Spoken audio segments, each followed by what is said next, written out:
Olá, bem-vindos à TV Cinec, ao programa Papo Viciante. Vicie-se nesse papo, porque aqui a overdose é de informação. Nós estamos iniciando a segunda temporada do nosso programa. Nós fizemos a temporada passada e nós trouxemos uma nova temporada com muita informação. Eu quero que você entenda que esse programa é um programa para te levar conhecimento. O nosso programa é do Instituto Nacional de Educação e Prevenção às Drogas. Portanto, nós vamos tratar da temática, do assunto educação e prevenção à droga. A TV Cinec está recepcionando o nosso programa nessa segunda temporada. E nós vamos fazer um programa onde nós possamos fazer encontros de gerações. Vamos tentar cruzar informações aonde a prevenção às drogas seja o tema principal do nosso programa.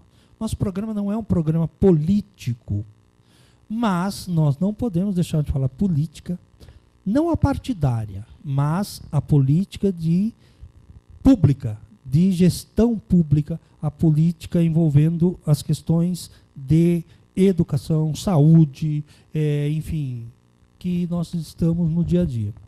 E hoje nós trouxemos ao nosso primeiro Papo Viciante, na segunda temporada, um político, já um político em carreira, aqui de São Paulo. O nome dele é Geraldo Cruz, ele é deputado estadual, em mandato atual, na Assembleia Legislativa. O Geraldo é um jovem aí que tem umas ideias interessantes que a gente vai começar a discutir hoje. Vamos fazer uma questão bem bacana, que é a questão de discutir juventude e política pública. E nas nossas interações, eu já conheço o trabalho do deputado há algum tempo, que a gente lembra que nós estamos numa época política, onde logo nós temos eleições e nós temos que conhecer principalmente os candidatos, passado, o currículo. Lembra disso? Você, telespectador, tem que lembrar disso, está na sua mão, sua responsabilidade.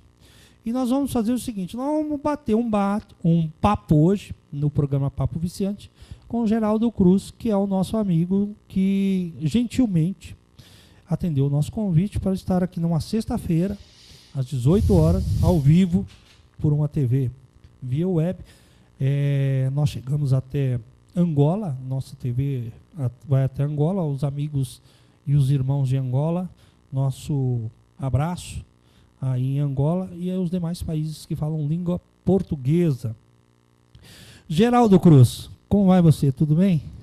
Tudo bem, Garcias. Agradecer aí a oportunidade para bater um papo com você, com o telespectador deste canal web e parabenizar aí pelo trabalho e a ideia do programa. Eu gostei dessa ideia de você debater um pouco a questão das drogas hoje, que acho que mais mata no nosso Brasil, especialmente, e é um papo que atinge muito, especialmente as famílias, mas o que mais pega hoje nesse ponto é a juventude. E no caso da nossa lei que nós aprovamos na Assembleia Legislativa, direcionada a políticas públicas para a juventude, que a gente fala de jovem dos 15 aos 32 anos, que temos uma ausência muito grande de políticas públicas para a juventude no nosso país, apesar de ter sido feito há 4 anos atrás o Estatuto da Juventude, que nesse estatuto, essa lei determina mais ou menos, traz linhas gerais de como devem ser as políticas públicas de inclusão para essa juventude, para esse setor dos quais nós estamos falando. Especialmente, para nós que moramos em São Paulo, nós conhecemos aqui. E se nós for falarmos hoje aqui dos dados da violência, Garcia, você vai ver quem é que pega. Então, Geraldo, nós viemos porque eu sou estudioso na questão de segurança pública. Uhum. E eu fiz uma pesquisa com alguns institutos, com o Centro de Estudos da Violência da USP e da Unifesp, que eu sou formado, eu tenho pós-graduação pela Unifesp, na questão da droga, na questão de prevenção à droga. E eu queria falar para você o seguinte, que 90% das ocorrências policiais hoje são decorrentes de alguma forma das drogas. Então, eu acho que nós estamos lutando contra a maré. Nós, que eu falo, nossas políticas públicas. A sociedade, de uma forma geral, porque a sociedade paga por a ausência dessas políticas, não é, Garcia? Muito caro, né? Porque o grande problema hoje, onde é que está as drogas? Está em todo o setor de toda a sociedade. Infelizmente, ela não é mais um ponto hoje da periferia, como já foi. Porém, na periferia, nós temos uma vulnerabilidade social maior do que na classe média alta, que pode ter um ou outro viciado, mas não é da maneira que acontece, por exemplo, na periferia, nessas áreas de maior vulnerabilidade social, onde os pais saem todos normalmente para trabalhar e os filhos vão para uma escola pública próximo da casa e que lá tem a rapaziada distribuindo lá e vendendo droga. E um outro dado, Garcia, que foi inclusive uma pesquisa feita por um grupo de professores da USP, que de cada 8 homicídios em São Paulo, de cada 10, 8 homicídios em jovens de 15 a 24 anos, que morrem na periferia. Está ligado diretamente ou indiretamente à questão da droga. Ou indiretamente à questão da droga. Tem sempre a droga violenta. E essa lei que nós fizemos, que você tomou conhecimento dela, essa lei foi elaborada a partir de uma experiência que nós tivemos na prefeitura, quando eu fui prefeito de Embu das Artes. Nós começamos a implantar política para a juventude através de uma assessoria da juventude. E Garcias, nós éramos em 2001 e 2002, 2001 e 2002, nós amargamos o índice de cidade mais violenta do Brasil. Que era a cidade de Embu das Artes. Naquela época ainda era Embu, né? E era Embu. Depois que veio que a gente sempre chamava Embu das Artes. Embu das Artes acabou em 2011 colocando o nome, passou esse nome oficial. Mas essa cidade, chegamos a registrar por mês até 36 homicídios. Como é que você acaba com a violência nesse ponto, mais de um homicídio por dia, se você não tiver política de inclusão social? Então, a nossa atitude, primeiro, foi criar as políticas de inclusão social para a juventude, essa assessoria da juventude. Nós fomos a prefeitura no Brasil, a primeira a criar o primeiro emprego para o jovem, né? Depois veio a lei federal, agora já virou moda e etc. E tal, mas nós criamos lá. E aí vou falar, quando passou 3 anos, não, nós começamos em 2001, aí 2004, 2005, nós já estávamos com índice dos mais baixos de violência no estado de São Paulo. Saímos de 35 para registrar. Em 2006, nós passamos a registrar 3, 4 homicídios por mês, de 36. E uma das políticas de inclusão social foi com a juventude, mas foi também com as famílias, né, que aí é um outro tema maior, mais amplo do que essa lei. Você agora há pouco havia dito o seguinte, que na questão da juventude, da questão de ter acesso a essa questão da droga, eu acho que é por falta de políticas públicas, Geraldo, de dar contrapartida à sociedade, de fazer o quê? O jovem da periferia se envolve muito com droga, sabe por quê? Na questão de estudos que a gente tem, é porque falta políticas públicas que incentivem esse jovem a ter algo a fazer. Então, né? Olha só, Garcia, você conhece as escolas públicas estadual? Conheço as municipal, estadual, as federal. Na maioria das estaduais, as quadras não são cobertas, a escola não tem uma boa biblioteca, não tem laboratório, nem raramente uma escola. Raramente uma escola com professor, você me disse. Professor. Mas aí, como fica esse jovem 4 horas na escola, que lá falta professores para completar as 4 horas dele? Falta infraestrutura básica, né? Falta infraestrutura básica. Então, Garcia, se nós não tomar cuidado com o nosso jovem, melhorar a educação. Eu falo de São Paulo, Garcia, não é para falar de nenhum governo. Não tem política pública para a juventude no estado de São Paulo. Não tem políticas públicas para a juventude, porque São Paulo, ano passado, você tem ideia, quando a gente fala de educação, eu não posso falar de políticas públicas para jovens se eu tenho uma educação de má qualidade. De má qualidade. Né? O Enem, qual foi o estado que apresentou melhor índice nas escolas públicas? Foi o estado do Nordeste. Ceará. Ceará. São Paulo está entre os piores. O estado mais rico da federação, que deveria ser o modelo para o mundo, né? Já que não quisesse ser para o mundo, poderia ser pelo menos para o Brasil. E eu acho que nós temos potencial para isso. Só está faltando levar a sério o trato dessas políticas. Olha, esse projeto que nós fizemos, essa lei, nós elaboramos ela em 2000 e começamos em 2012, fiz vários seminários, etc. A partir de seminário, quando você lê aí que o Alckmin vetou, você vai ver que tem a ideia aí de jovem do campo. Nós trouxemos jovem da... a gente tinha uma relação com os assentamentos da agricultura familiar, e veio jovem participar nesse congresso que nós fizemos em Embu das Artes, por conta da estrutura que a gente tinha lá para fazer, que nós construímos quando prefeito, e daí nós tiramos essa proposta. Essa proposta não foi uma ideia minha, é uma ideia do jovem, a partir da necessidade do jovem. Se você pegar o projeto lá todo, como foi aprovado na Assembleia, você vai ver que lá já está apontando como fazer. Aí eu encontro você e você me fala, Geraldo, eu tenho um instituto que a gente vai dar palestra sobre a questão da prevenção da droga. E eu disse, olha, o meu projeto que eu fiz para a juventude, ele aponta nesse sentido, de pegar a instituição como a sua, e imagina você, se eu te coloco lá às 4 horas no contraturno da escola, para você tomar conta daquele jovem e dar palestra para eles, ensinar, eles vão aprender, e daí você pode criar, eu falo isso na lei, concretamente na minha lei, que eu conheço instituições sociais em São Paulo, que tem trabalho maravilhoso com jovem, especialmente nas igrejas. As igrejas fazem muito isso. Tem muita igreja que tem isso. E quando na prefeitura, eu pego muito o exemplo da prefeitura, porque quando a gente é executivo, é diferente de legislativo. Né?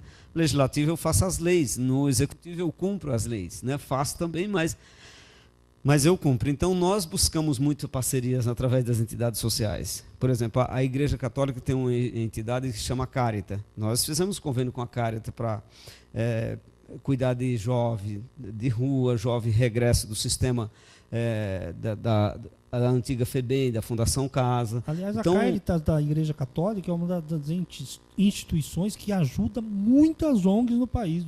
Exatamente. Eles ajudam muitas. Tem um trabalho que muitas instituições são sérias, mas ela também era um modelo de instituição que deve ser usado. Eu estou falando aqui da Caritas, porque não tem nenhum problema nenhum falar disso, né? Não é entidade com fins lucrativos, nós estamos falando de políticas públicas, que é ideal.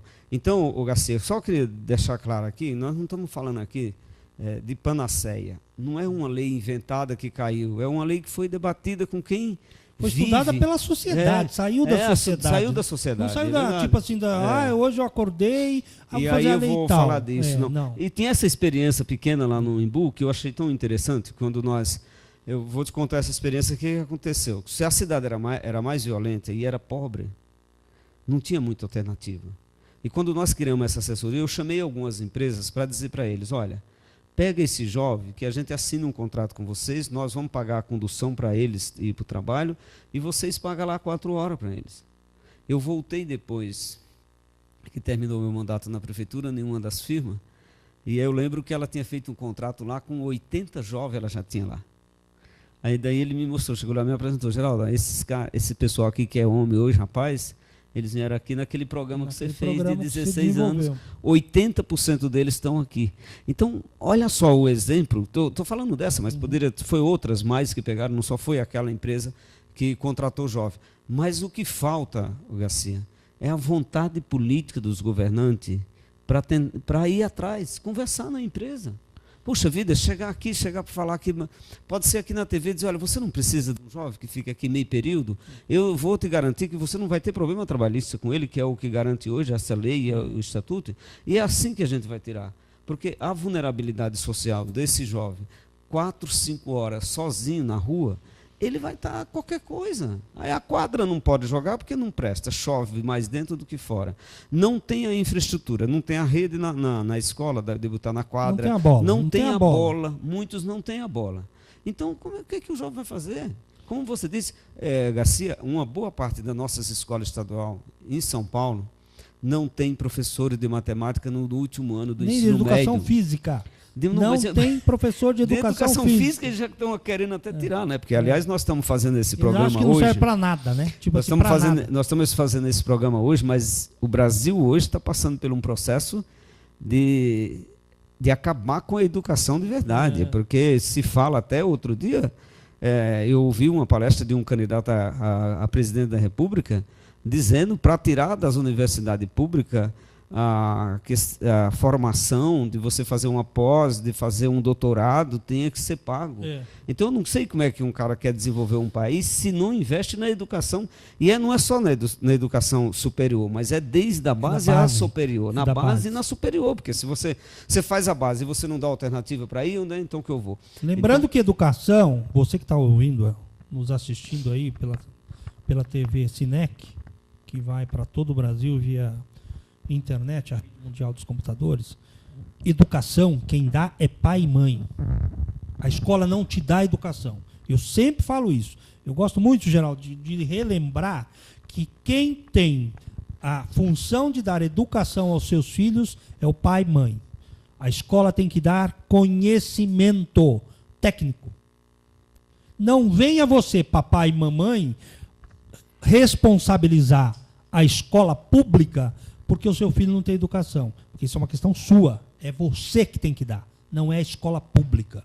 E hoje eu queria bater um papo com o Geraldo Cruz, que é deputado em São Paulo, no mandato até dezembro, para a gente tratar de um projeto de lei que o Geraldo apresentou em 2013. O projeto era o 304. Esse projeto ele instituía políticas públicas para a questão da juventude. E a hora que eu dei uma olhada nesse projeto, eu falei, nossa, que coisa legal, coisa bacana, né? Nós precisamos ter mais políticas públicas para a juventude, políticas públicas para a criança, política pública para o idoso, que eu sei que também é outra preocupação sua. Mas aí depois o governador aprovou a lei 15.096 de 2013, né? Que essa lei, o projeto de lei 304 virou uma lei estadual. Ela tem que ser cumprida. Agora, pergunta a você, Geraldo. Você foi vamos dizer assim, o pai da lei, o pai da criança. Mas claro que na questão de política pública envolve toda a questão do governo, né? Essa lei foi já implantada? Ela está funcionando? A juventude está se beneficiando dessa lei? Não está. Infelizmente, como nós estávamos falando, a lei é boa. O Alckmin não vetou essa lei toda por conta que, quando nós aprovamos a lei na Assembleia, nós lançamos um abaixo-assinado que 3 dias lá tinha mais de 5.000 assinaturas eletrônicas. Daí estavam aquelas manifestações de rua 2013. Ele é quase a única lei que ele aprovou foi essa. Só que ele não regulamentou. Ela foi aprovada e ele sancionou em 2013, mas não regulamentou. Para regulamentar, ele precisa colocar em prática a lei. E colocar em prática a lei é isso que nós estávamos falando, né? É você dar oportunidade para o jovem, é você dar curso, fazer curso profissionalizante, é colocar o jovem regresso de sistema prisional, que é o sistema Casa, Fundação Casa. Você, quando esse jovem sair de lá, você dá uma opção de trabalho para ele. Você está dizendo uma coisa aqui, o Estado não te dá educação. O Estado tem que te dar oportunidade para que a educação que os pais dão para os filhos em casa, tenha oportunidade na rua.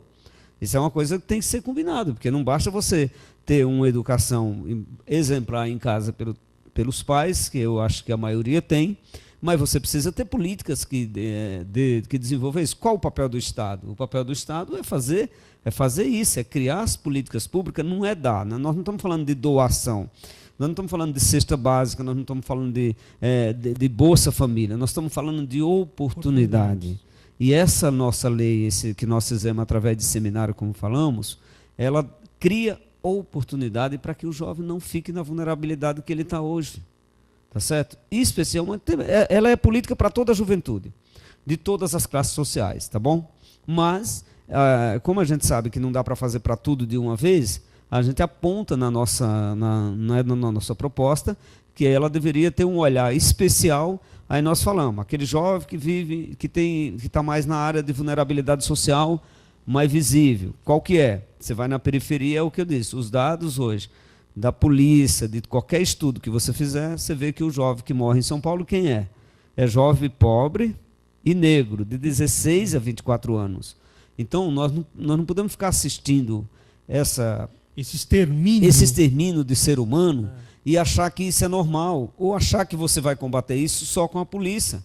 Imagina. O rico, Geraldo, chega no prédio, né, o rico que mora nos Jardins de São Paulo, num bairro bacana, caro. O pobre da periferia veio me assaltar e tirar meu celular. Nós temos que mudar essa relação, né? Não, temos que mudar essa relação, mas essa relação tem que mudar desse jeito. Qual que é você que está discutindo, você faz um programa aqui sobre segurança. Qual que é a primeira iniciativa de quando a gente fala de segurança? É chamar a polícia. É chamar a polícia. Gente, não é isso, né? Porque depois que aconteceu, já foi. Nós temos que ter uma política de antes. Prevenção, é por isso que eu falo que a prevenção eu É. acho que se nós não discutirmos prevenção, nós vamos continuar com essa política antidroga, chamada de guerra às drogas. É. Guerra é guerra. Nós não estamos numa guerra contra as drogas, sabe por quê? Nós tínhamos que estar com uma guerra na fronteira para que essa droga não entrasse. Então aí é que está. Mas aqui ficar matando o pobre porque está no morro, o preto, o periférico porque usa, sabe por que a maioria usa droga? Porque não tem políticas públicas que façam ele ter perspectiva de vida.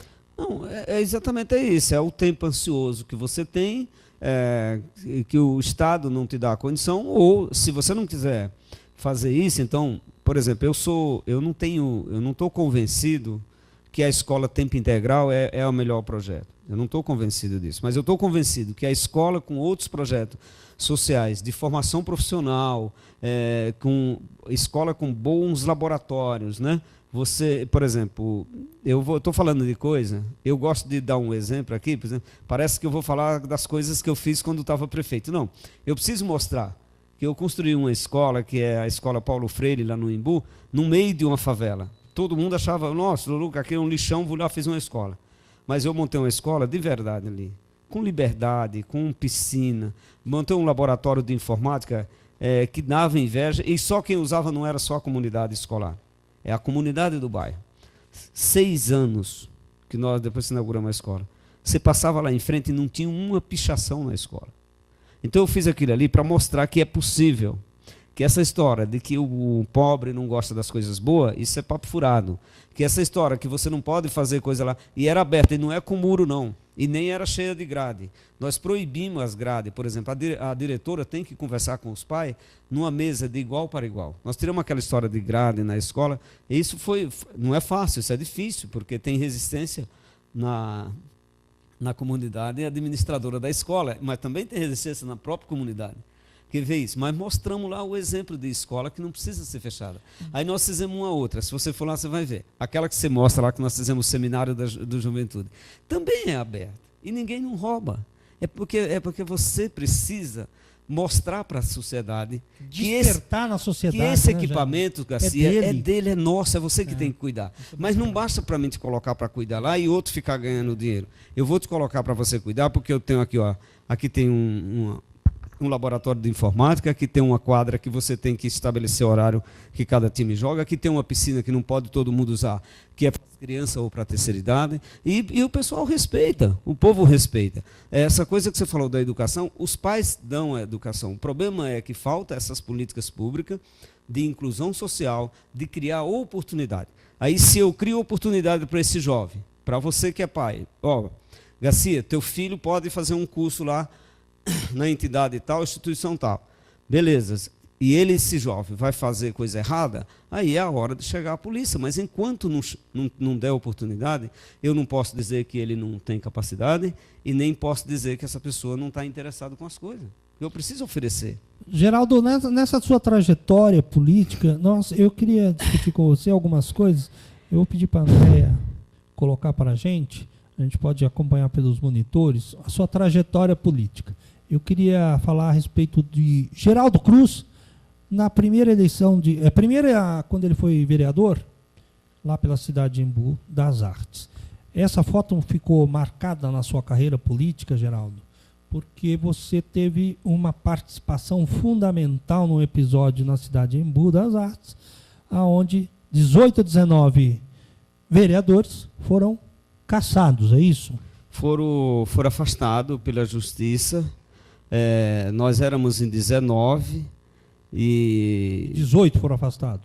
18 foram afastados. O problema era o seguinte, Garcias, a política, infelizmente, as pessoas às vezes usam o poder com outras intenções.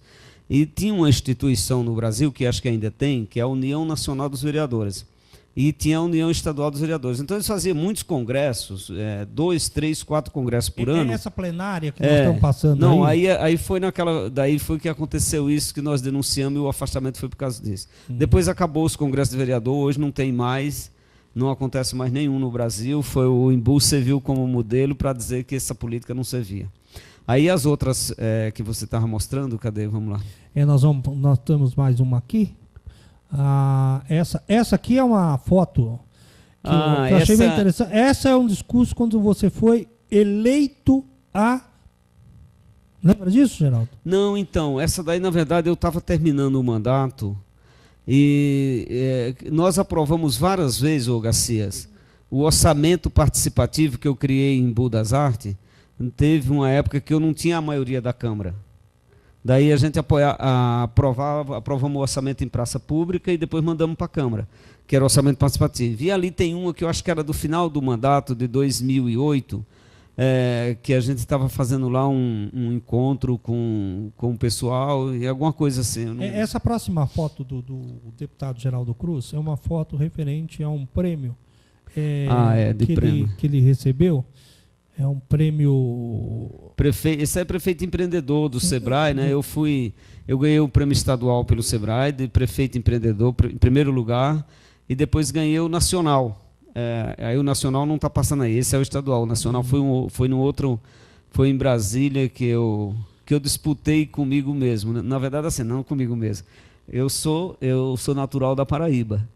E as prefeituras que estavam disputando, uma delas é João Pessoa, que é da minha capital. Então nós disputamos lá, e daí eu só falo isso, que eu brinco com o Ricardo Coutinho, que ele hoje é governador, ele perdeu para mim, eu fiquei em primeiro lugar. Eu tenho mais uma foto para mostrar a questão política que o deputado... Das políticas públicas. Essa é a questão daquela CPI, né? Isso aqui era na Assembleia Legislativa, da CPI do... Tem uma CPI da merenda, para se não me engano, essa daí, aquela história do desvio das emendas parlamentares também. Né? Tinha uma denúncia de emendas parlamentares que era direcionada para a empresa e tal. E acho que é uma dessas manifestações que a gente está fazendo aí. O deputado Geraldo Cruz, na última eleição, ele teve 131.206 votos. A maioria desses votos vieram da cidade de Embu das Artes. E também foi votado no estado inteiro, pela questão do trabalho que ele desenvolve. Outra foto também que eu achei bem interessante para o nosso arquivo, Geraldo, foi a foto do kit... Foi quando aí também foi de prefeito, Garcia. Nós criamos o kit de material escolar. Foi a partir daí, nós fizemos o primeiro, a Marta fez aqui em São Paulo, e nós fizemos no Embu em 2001, e a partir daí, agora hoje... Isso virou política pública. Isso é uma das políticas públicas que eu acho interessante para a criança. Né? Eu acho, hoje a escola dá não só o kit, mas dá agasalho, dá roupas, também, calçado, né? Alguns lugares até calçado. Isso. Você sabe, Garcia, não sei se você lembra, você que é da área da educação, você é professor, ou você é professor universitário, mas já deve ter sido professor também... Eu já tive a parte dos secundaristas. Então, pois bem, uma das questões que nós constatávamos nas escolas aí no nosso estado era os pais receber aquela lista de material no começo do ano para comprar. E a mãe, uma boa parte, não conseguia comprar. E isso você criava uma certa discriminação entre as crianças, que a criança ficava envergonhada porque uma tinha de um jeito, outro do outro, né? Então para dar uma boa educação, é bom que tenha estrutura suficiente. Aí nós, nas nossas escolas, nós proibimos qualquer coisa de arrecadar dinheiro com os pais. Achamos que o papel da PM de arrecadar dinheiro está incorreto, não pode. Nós deixamos com outro papel o conselho de escola. Nós temos mais uma aí, André? Tem, vamos lá. Vamos para a próxima. Essa aqui, o gerador, eu fiz questão de colocar essa foto, porque eu achei muito interessante esse projeto. Aquele projeto que você fala, por que não fazer coisas bonitas, bem feitas na periferia? Isso aqui eu acho que é fantástico, cara. Aí é o que eu estava te falando, né? Você tem uma escola, tem uma quadra em padrão de disputa, qualquer jogo internacional, nacional, e tem um centro cultural que foi o primeiro centro cultural feito na periferia de Embu das Artes. Esse complexo, chama Complexo Educacional Valdelice Paz. Ele atende hoje, num espaço de 4.000 metros quadrados, a comunidade da região. Da região, é verdade. Isso fantástico. Tem lanchonete, tem sala de aula, tem sala de informática, tem tudo. Lanchonete, salas multiuso. Enfim, políticas públicas bem implantadas para a juventude. E a próxima foto nossa é do tal Congresso, tal não, né? O Congresso, né? O Congresso da Juventude. Foi onde no Congresso da Juventude, onde 300 jovens de diversas cidades da região para discutir políticas públicas para a juventude. Do Estado de São Paulo. Né? Foi daí que saiu a base dessa lei que nós estamos falando. Aí é que nasce. Então, a lei, quando nasce da base, da estrutura da base, eu acho que é a lei... Porque no Brasil, eu não sei se você sabe, no Brasil é o único país do mundo onde existe a figura essa lei pegou, essa lei não pegou. É verdade. Olha o absurdo desse país. Essa lei pegou, outra lei não... Lei que não pegou no Brasil. Uso do celular em posto de gasolina. Não pegou e não vai pegar nunca. Lei dos 30 minutos na fila do banco. Você só pode esperar 30 minutos. Tira, isso sabe, não pode ser assim. Por quê? Não fizeram estrutura, não foi estudado. Então bota lá a lei, um louco de um político qualquer, bota lá a lei e pronto. Mas, Geraldo, eu queria ficar aqui com você 1 hora, mas eu sei que você tem um compromisso hoje, né? Como esse primeiro encontro, eu vou te convidar para outros encontros, estou à disposição. para a gente bater mais papo em relação à política pública para a juventude. E a última foto, eu vou te mostrar quando você era... quando você era, eu não vou falar jovem porque você ainda é jovem, né? Mas não, claro, sou quando jovem. Você era mais bonito, vamos dizer assim, né? Essa é uma foto da Assembleia Legislativa, onde o deputado já estava mais velho aí. Já está fazendo as questões das suas ideias políticas. E, Geraldo, esse programa nós não podemos falar absolutamente nada em relação à política partidária. Né? Claro. Mas esse programa foi um programa de bate-papo para a gente trazer a discussão do porquê não discutirmos políticas públicas para a juventude, para o idoso, para a questão de toda a sociedade, mas uma discussão de base, nada lá de cima para baixo, não, tem que ser de baixo para cima.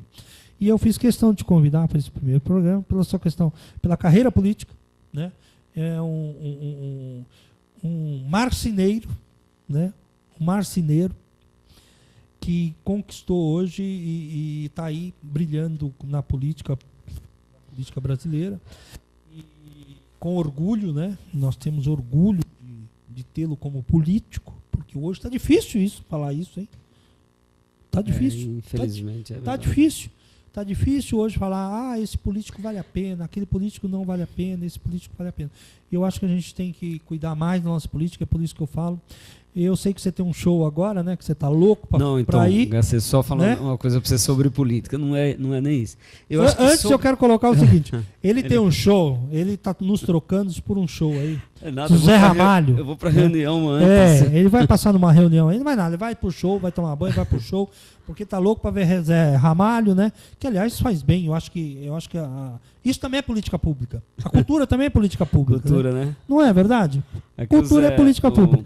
Mas, Geraldo, eu, em nome da TV Cinec, em nome do programa Papo Viciante, em nome do nosso Instituto Ensina Prev, que é o Instituto Nacional de Educação e Prevenção às Drogas, nós queremos agradecê-lo demais. Eu sei que é uma correria, né, nessa agenda maluca da política, e dizer que você é sempre bem-vindo nessa casa. E coloco à disposição aí para você. Tá. Eu só quero te agradecer, porque foi um prazer enorme quando eu te conheci, indicado por outras pessoas que conhecido em comum, e nós ficamos conhecidos e depois aprendi também a te respeitar, a te admirar. Queria te falar uma coisa interessante sobre isso. A gente precisa ter muito cuidado, porque a gente fala hoje, olha, a política hoje está suja. Não está hoje. Sempre teve corrupção, e só que tem um problema hoje que nós temos. Nós temos isso aqui, ó. Antigamente a gente não tinha esse canal de comunicação que nós temos. Nós estamos hoje aqui numa TV web, né? Já que as outras TV não dão espaço para debater assuntos importantes como esse. Se a TV aberta propusesse a discutir esses assuntos e levasse as pessoas envolvidas para lá, daí, quem sabe, a gente não estaria num país melhor. Entendeu, Garcia? Então, acho que a gente tem sempre que levantar essa questão, que ela é importante. Porque, por exemplo, quando eu fui vereador a primeira vez, essas coisas que você viu lá, e depois eu fiquei sozinho, hoje, vai fazer 19 anos que aconteceu isso. 19 anos hoje, agora faz. Foi em 2019, nós estamos em 2018, está 19 anos. E já tinha essas coisas, a coisa de corrupção, já tinha desvio de dinheiro, já tinha, às vezes, não tinha políticas públicas, talvez não as que tem hoje. As que tem hoje, a né? diferença é que hoje nós estamos vivendo numa democracia quase já consolidada, mas ainda em processo de consolidação, essa democracia. Por isso que a imprensa pode denunciar, né? Mas você imagina o quanto eu fui promovido por não ter ido para ASEAN em congresso e ter denunciado, como alguém dizia, você denunciou os seus colegas? Não, eu denunciei o mau uso de dinheiro que eu achava que deveria ser aplicado em outra coisa. E quando eu me propus a ser vereador, eu disse, eu quero ser diferente. Então, para mim ser diferente, eu não podia concordar com tudo que os outros queriam.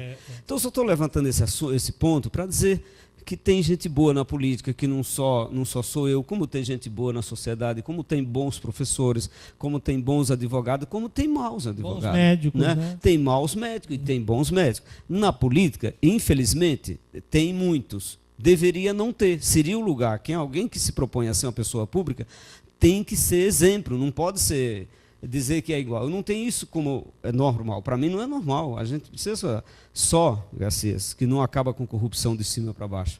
Corrupção a gente acaba de baixo para cima, educando o cidadão desde o princípio do primeiro ensinamento dele em casa. Você me falava um assunto aqui que a gente estava conversando por trás das câmeras. Nós pedimos tanto como povo, para o político parar de ser corrupto. Mas exatamente. Nós, povo, somos corruptos. Pois é, então. Mas já agradeço a você. Estou aqui à tua disposição, complementar aqui os trabalhadores aqui, trabalhadora mais especificamente. A nossa diretora, né? Diretora, nossa diretora trabalhando de muito imagem, aqui, né?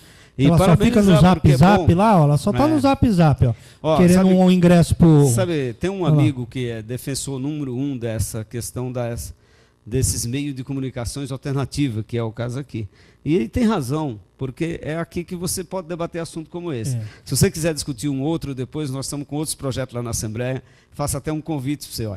Entra no site da Assembleia Legislativa, lá às vezes tem alguns projetos interessantes, mas tem bastante que não vale a pena nem ler. Mas de qualquer maneira, é bom a gente olhar aqueles que são bons para a sociedade. Tá bom? Muito obrigado. Ele está brincando aqui, mas nós vamos... Estou lendo todos, Geraldo. Estou lendo todos. E eu vou te falar uma coisa.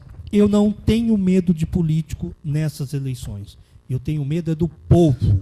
O povo é que é perigoso nessas eleições. Pense nisso. Senhores, nós tivemos esse primeiro bloco, batendo um papo com o Geraldo Cruz, que é deputado estadual pelo PT aqui em São Paulo. Está no mandato ainda. É um político de carreira com brilhantes projetos.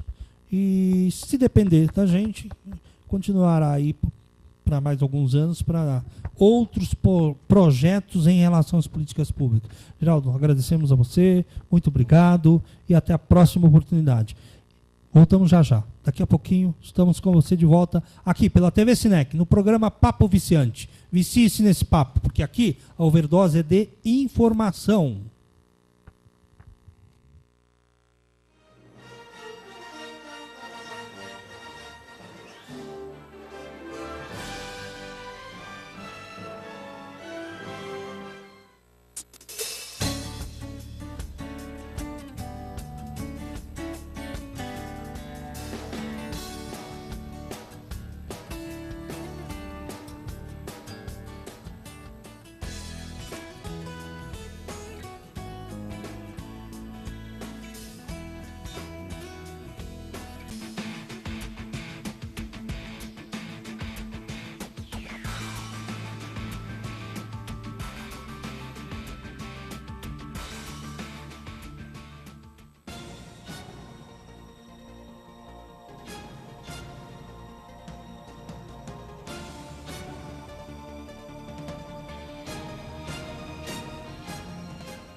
Olá, de volta aqui pela TV Sinec no programa Papo Viciante. Vicie-se nesse papo, porque aqui a overdose é de informação.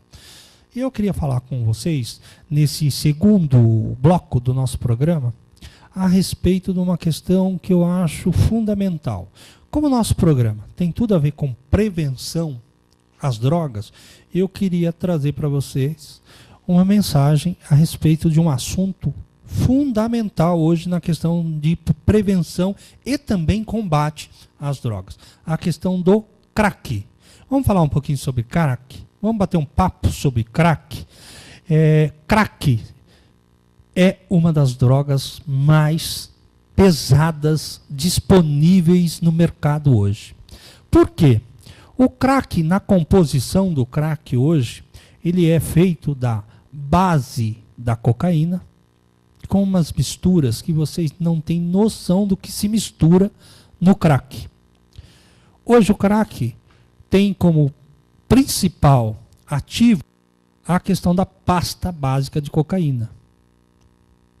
O crack deriva da questão da cocaína. Por que o crack é tão barato? Porque o crack hoje, na questão química, ele vem, os traficantes pegam a pasta básica de cocaína, sem estar no formato pó. Então o crack, como você pode ver na tela, ela é uma pedra, né, tipo numa pedra, aonde se tem a cor branca. Quanto mais branco essa pedra, maior a pureza do crack. Olha só que interessante isso. Pedra branca, pureza maior do crack. Significa que ele foi manipulado com menos produtos químicos, tratado desta forma. Esta foto que você vê aí na sua tela, ela já tem uma cor mais amarelada. Está vendo aí? Então isso significa que o crack já foi manipulado com outras substâncias. E a maioria das substâncias que eles colocam dentro para se ter a pedra de crack, pasta básica de cocaína. Muitas vezes o traficante mistura cal virgem, aquele cal que utiliza para pintar a casa, para pintar a guia, para pintar a sarjeta. Querosene. Eles também colocam, sabe o que dentro do crack? Sabe o que? Toda espécie de produto químico. Toda espécie de produto químico. Nós temos o crack. O crack é uma droga que é fácil, está muito fácil de se ter a questão do crack. É uma droga barata, muito barata. Então, de fácil acesso a toda a comunidade. Toda a comunidade. Desde os mais pobres aos mais ricos. E é um tipo de droga onde ele vem em embalagens. O traficante ele cria métodos para fazer vários tipos de embalagem para o crack. Nós conhecemos aqui em São Paulo, no Brasil, porque o nosso programa também vai para outros países, como Angola, como Moçambique, como Porto Príncipe, Haiti, e nós temos essa questão está difundida no mundo todo, a questão da droga. Eu queria falar com você hoje um pouquinho sobre crack. Vamos falar de crack? Nesta próxima imagem que você terá acesso agora na sua TV, nós vamos mostrar para você os tipos de crack, a forma que os traficantes mandam o crack. Você está vendo nessa foto, nessa imagem, várias tonalidades de crack. Isso tudo é crack. No sertão eles chamam que parece rapadura. Você já viu rapadura? Rapadura é uma pasta básica da cana, parece muito o formato da rapadura. E eu queria falar para você o seguinte, que a coloração quanto mais branco, mais puro, contém mais pureza. O crack, não que ele seja menor ou maior potencial, ele é igual, o dano é igual. Outra coisa que você precisa saber sobre o crack, você pai, mãe, você tio, avó, você irmão, é que o crack ele é fumado. É o tipo de droga que se fuma. E em diversos tipos de objetos, né? Nós colocamos nessa imagem, né, que eles utilizam todo tipo de objeto para se fumar o crack. O crack ele tem ação no organismo de uma pessoa 5 segundos. O crack leva 5 segundos para chegar ao cérebro.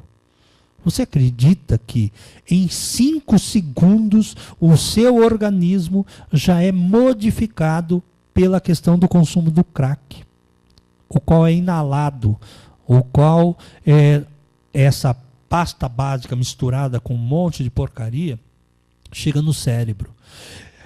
Eu queria também falar com você sobre uma pesquisa do Senad, que é a Secretaria Nacional de Combate às Drogas aqui do Brasil, aonde eu vou te dar alguns dados, aonde você vai ficar sabendo que 53% usam o crack por curiosidade. Olha que interessante isso. Eles usam por curiosidade. 29% das pessoas utilizam motivada por questões emocionais. Isso é muito importante. Outros 78% dos usuários são homens. Tomem cuidado, porque o crack é um tipo de droga que estimula muito rápido a questão de mudança de comportamento muito rápido. E nós temos também a questão da prevenção, tratamento. Você acha que dá para tratar? Dá. Mas olha, você que é usuário de crack, você tem que verificar o seguinte: não tente um tratamento sozinho. Procure gente especializada nisso. Procure gente especialista, tá? Procure os CRAS, as unidades básicas de saúde, as clínicas de recuperação. Não tente fazer isso sozinho. Não tente, que você não vai conseguir. E a questão do crack, nós só temos uma coisa que é para te falar. Ele deixa o ser humano a nível de lixo. E nós já mostramos isso em várias reportagens. A imprensa está cansada de mostrar isso, que o crack deixa o ser humano nessas condições, nas condições de lixo humano. Prestem muita atenção nisso. Crack, 5 segundos, ele muda a sua vida. E muda a sua vida para sempre. Vale a pena? E não é coisa boa, não. É coisa complicada. Esse é o usuário de crack que fica debilitado muito rápido. O crack debilita uma pessoa, um ser humano, muito rápido. Tome cuidado com isso, tá? Muito rápido. Olha só a situação desse indivíduo. E eu queria trazer para vocês uma questão agora muito preocupante, que eu gostaria que você visse de uma forma assim bem... preste atenção nisso, preste atenção, porque nós queremos falar a verdade. Esse negócio de ficar combatendo as drogas, ficar combatendo guerra às drogas, guerra isso, guerra aquilo, isso não existe. Nós só temos uma questão.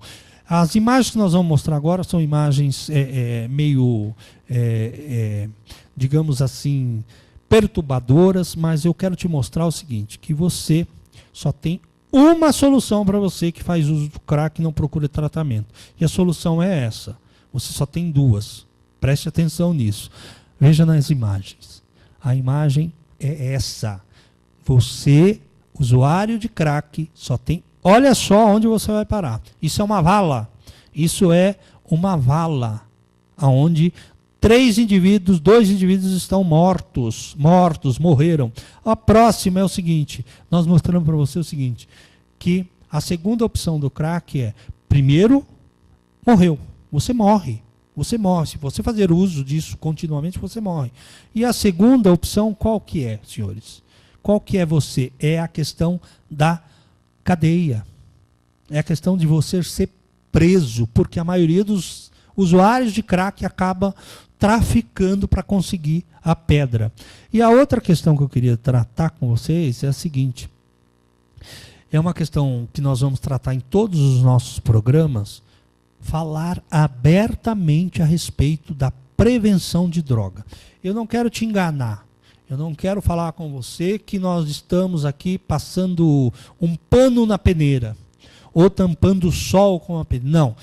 A droga faz isso, é boa assim, você vai ficar lá 3 segundos no estado de euforia, no estado de felicidade, mas passou. Os 3 segundos já era. Já era. E isso você tem que pensar. Crack é um caminho que não tem volta. Senhores, nós queríamos agradecer a todos por estar aí assistindo a gente no primeiro programa da segunda temporada do programa Papo Viciante. Vicie-se nesse papo, que aqui é overdose, tem que ser informação. Lembrando que nós estaremos aqui toda sexta-feira, das 18 às 19 horas, falando sobre drogas, educação, políticas públicas para a juventude, para a comunidade, para a família. Na próxima sexta eu espero você aqui, porque a TV Cinec passa agora a transmitir o programa Papo Viciante. Vicie-se nesse papo, ok? Conto com você e até a próxima.